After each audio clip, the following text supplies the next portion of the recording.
अपना उत्तराखंड के इस वक्त के बुलेटिन के साथ हाजिर हूं मैं अनुपम। प्रदेश की हर छोटी बड़ी खबरों को लेकर पौड़ी के सतपुली से खबर है। यहां पर सतपुली बाजार में भयानक आग लगी है।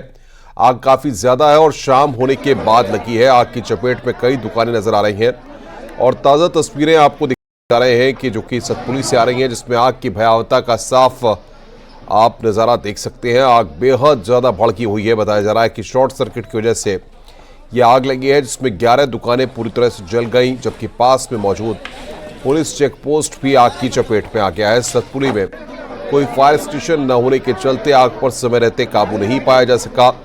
स्थानीय लोगों ने बाल्टियों में पानी भरकर आग पर काबू पाया है।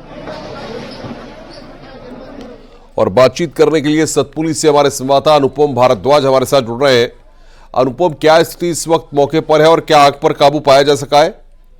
देखिए, फिलहाल तो जो आग पर काबू पाया गया है, क्योंकि स्थानीय जो लोग हैं, जो इलाके के जो लोग थे, वो लगातार मेहनत कर रहे थे। तकरीबन 8:45 बजे की ये घटना है जब एक दुकान में आग लगी और धीरे धीरे वो आग भयानक भीषण रूप लेती गई और उसके बाद एक लगभग 11 दुकानें हैं, जिसमें लाखों का सामान रखा हुआ था। सब्जी की दुकानें उसमें थी, घड़ी की में थी, अखबार की दुकानें थी, स्टेशनरी था, कॉस्मेटिक थी। तो ये सारी जो दुकानें थी, ये एक एक करके आग के चपेट में आ गई और एक एक करके पूरा जो लाखों का जो सामान था वो जलकर खाक हो गया। स्थानीय लोग लगातार मेहनत करते रहे, क्योंकि सतपुली में कोई फायर कंट्रोल स्टेशन नहीं है, जिसके कारण कोई टैंकर उपलब्ध नहीं हो पाया। हालांकि जो स्थानीय जो वहां पे लोग हैं, उन्होंने एक टैंकर की व्यवस्था वहां पे करी जरूर, लेकिन उसके बावजूद समय रहते उस पर आग पर काबू नहीं पाया गया, जिसके चलते जो 11 दुकानें हैं वो जलकर राख हो गई है। और जो व्यापारी है, उन्होंने भी, जो अगल बगल की जो दुकानें थी, उन्होंने भी अपना सामान उठाकर बाहर कर दिया, क्योंकि जो आग थी वो काबू नहीं हो पा रही थी, लगातार आग बढ़ती जा रही थी।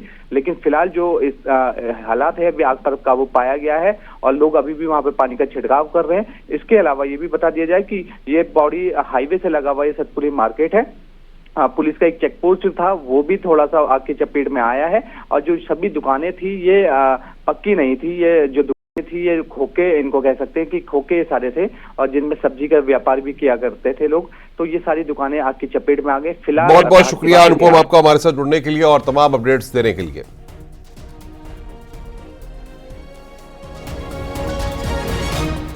आगे बढ़ते हैं। दिल्ली में उत्तराखंड की सीटों को लेकर हुई केंद्रीय चुनाव समिति की बैठक खत्म हो गई है और आज 2 नामों पर मुहर लगने की खबर है। हरिद्वार सीट पर कांग्रेस हाईकमान ने हरीश रावत को चुनाव लड़ने के लिए कहा है, जबकि हरीश रावत अपने बेटे वीरेंद्र को चुनाव लड़ाना चाहते हैं। वहीं जो 5 सीटों पर जो संभावित नाम केंद्रीय चुनाव समिति को भेजे गए थे, वो सभी नाम न्यूज 18 के पास मौजूद हैं। सीईसी को जो संभावित नाम भेजे गए हैं, उनमें हरिद्वार सीट से हरीश रावत का नाम, अल्मोड़ा से पिथौरागढ़ सीट से यशपाल आर्य का नाम भेजा गया है। यशपाल आर्य अभिनेता विपक्ष है। टिहरी सीट पर दीपक बिजलवाड़ का नाम भेजा गया है। बिजलवाड़ उत्तरकाशी में जिला पंचायत अध्यक्ष हैं। पौड़ी सीट पर पूर्व प्रदेश अध्यक्ष गणेश गोदयाल का नाम आगे भेजा गया है। नैनीताल उधम सिंह नगर सीट पर रंजीत रावत का नाम भेजा गया है।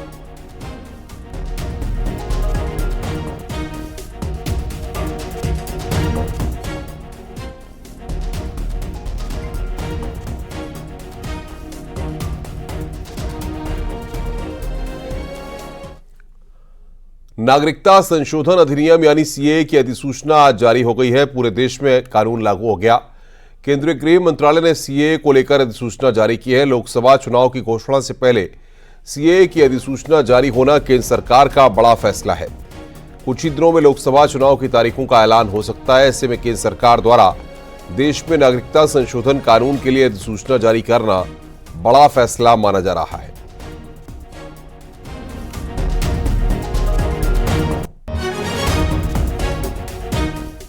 सीएए कानून लागू होने के बाद मुख्यमंत्री पुष्कर सिंह धामी ने भी ट्वीट किया और पीएम मोदी और केंद्रीय गृह मंत्री अमित शाह का आभार जताया।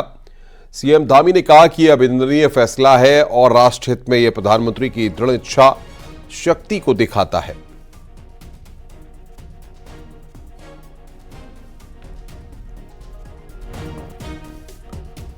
देहरादून में रह रहे पाकिस्तान से आए हिंदू शरणार्थियों ने सीएए की अधिसूचना जारी होने के बाद अपनी खुशी जाहिर की है।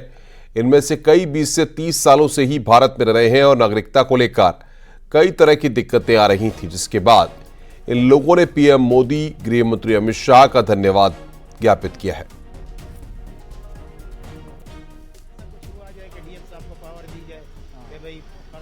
हमारे साथ कुछ ऐसे ही लोग हैं जो सालों पहले पाकिस्तान से यहाँ पर आकर बसे हैं, लेकिन उनके पास नागरिकता का अधिकार नहीं है। सर, आपका क्या नाम है? जसपाल कुमार।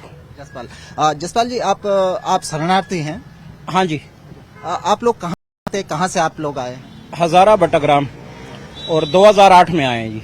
पाकिस्तान से? हाँ जी। तो अभी यहाँ पर 2008 से आप यहाँ पर रह रहे हैं, कितनी दिक्कतें आपको यहाँ पर होती हैं नागरिकता का अधिकार न होने के कारण? हाँ, बहुत सारी दिक्कतें हैं जी। कई जैसे स्कूलों में बच्चों की दिक्कतें हैं, और कई दिक्कतें हैं आधार कार्ड की, और कई चीजों की हमें बहुत ज्यादा दिक्कत आ रही है जी। आज सीए लागू हो चुका है, अब आप लोगों को यहाँ की भारत की नागरिकता का अधिकार मिल जाएगा, कितना खुश हैं आप लोग?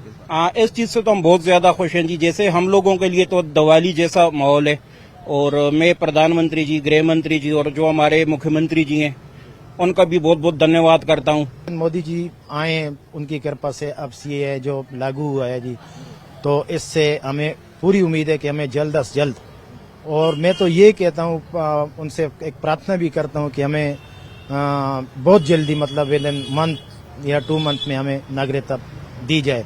और हमारे धामी जी जो मुख्यमंत्री जी है, उन्होंने बहुत वो किया है जी हमारे साथ, और श्वेता मैडम जी जो है, जो विधायक है हमारी, या यहाँ के लोग जो हैं जी, बहुत हमारे साथ कोऑपरेट करते हैं जी। सीए लागू हो चुका है, अब आपको अधिकृत रूप से यहाँ की नागरिकता का अधिकार मिल जाएगा, कितने खुश हैं, क्या सोचते हैं आप इस बात?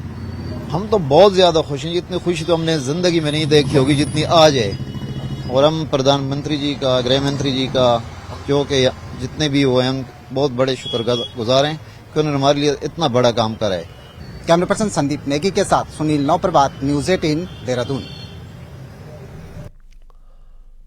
नागरिकता संशोधन कानून की अधिसूचना जारी होने के बाद नैनीताल में लोगों ने इसका स्वागत किया। मोदी सरकार द्वारा अपनी गारंटी पूरी करने पर लोगों ने कहा कि इससे किसी की नागरिकता नहीं जाएगी, बल्कि इससे बाहर से आने वाले अल्पसंख्यकों को भारत की नागरिकता मिलेगी।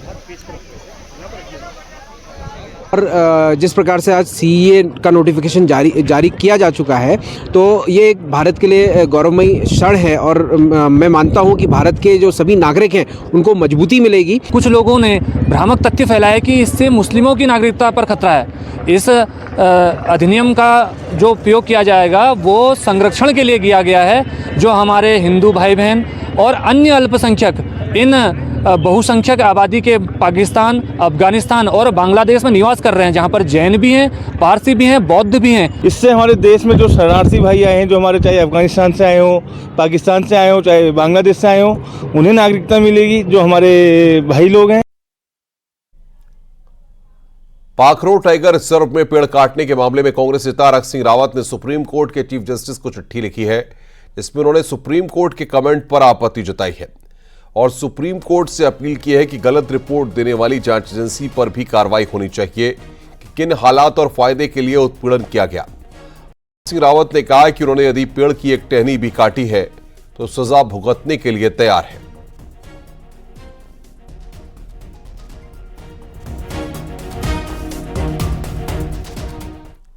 शिक्षा मंत्री धन सिंह रावत 8 से ज्यादा विभागीय अधिकारियों की टीम के साथ फिनलैंड और स्विट्जरलैंड के 4 दिवसीय दौरे पर रवाना हुए। बताया गया है कि इस दौरान शिक्षा के क्षेत्र में जानकारी हासिल करेंगे। ये दौरा 14 मार्च तक रहेगा। इससे पहले मंत्री प्रेमचंद अग्रवाल और गणेश जोशी भी विदेश टूर पर जा चुके हैं।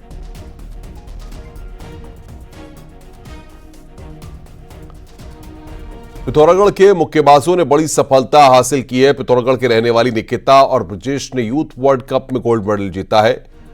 मोंटेनेग्रो में यूथ वर्ल्ड कप आयोजित किया गया था, जिसमें अपनी अपनी कैटेगरी में निकिता और ब्रजेश को गोल्ड मिला। दोनों की सफलता पर खेल प्रेमियों में खुशी की लहर है।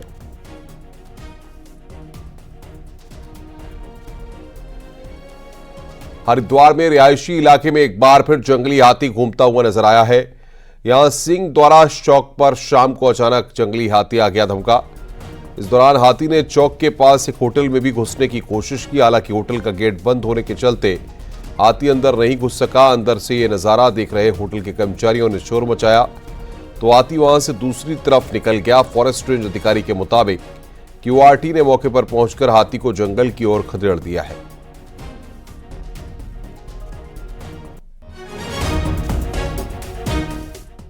कॉर्बेट टाइगर रिजर्व से 5 बाघों को राजाजी टाइगर रिजर्व के वेस्टर्न पार्ट में रिलोकेट किया जाना है, जिसमें एक और बाघिन को राजाजी भेज दिया गया है। यह चौथा बाघ है जिसे राजाजी शिफ्ट किया जा रहा है। इसके बाद एक और बाघ को राजाजी भेजा जाएगा। इस बाघिन की उम्र 6 साल है और स्वस्थ है। इसे राजाजी भेजने के लिए बीते गुरुवार को ढेला के नॉन टूरिज्म जोन से पकड़ा गया था। फीमेल टाइग्रेस है, उसको भेजा जा रहा है राजाजी ढेला रेस्क्यू सेंटर से Rajaji national park Rajaji tiger reserve. कितने बाघ जाने के कितने? 5 ये टाइगर एंड टाइग्रेस जानी थी। इसमें से अभी एक फीमेल को भेजा जा रहा है।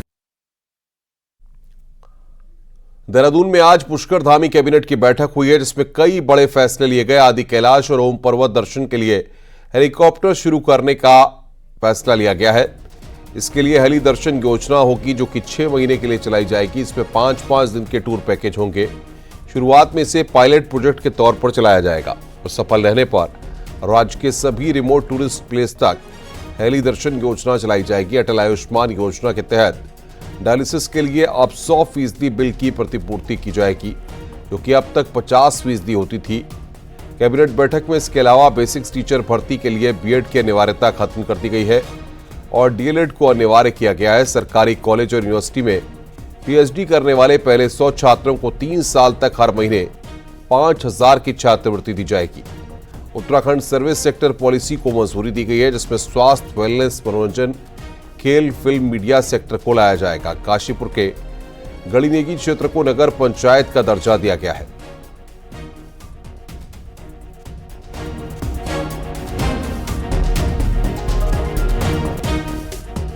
रुक रहे